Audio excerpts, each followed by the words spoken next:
Hello विद्यार्थी मित्रांनो, नुकताच UPSCचा फायनल रिझल्ट लागला. त्या परीक्षेचा जो कट ऑफ आहे तो कट ऑफ आयोगाने जाहीर केलेला आहे. यामध्ये प्रिलिम मेन्स आणि फायनल कट ऑफ जे आहे ते तीनही लोकसेवा आयोगाने जाहीर केलेले आहे. UPSCची तयारी करणाऱ्या विद्यार्थ्यांना हे खूप महत्त्वाचे आहे. 2025च्या प्रिलिमचा कट ऑफ किती होता बघा. ओपन कॅटेगरीचा प्रिलिमचा कट ऑफ होता 92.66, EWSचा 89.33, OBCचा 92, SCचा 84, STचा 82 होता.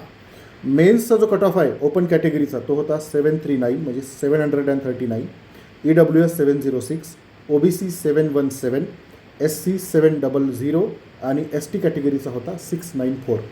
आता जो फायनल कट ऑफ आहे म्हणजे ज्या विद्यार्थ्यांचा अधिकारी म्हणून निवड झालेली आहे त्यांना किती मार्क आहे म्हणजे मिनिमम कट ऑफ. ओपन कॅटेगरीचा शेवटचा विद्यार्थी जो अधिकारी म्हणून निवडला गेला त्याला मार्क आहे 963, EWSला 926, OBCला 931, SC 905 आणि ST 902.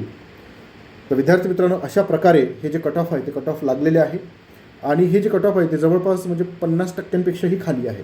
त्यामुळे UPSCची तयारी करत असताना हे कट ऑफ नेहमी लक्षात ठेवा आणि त्यानुसार तयारी करा.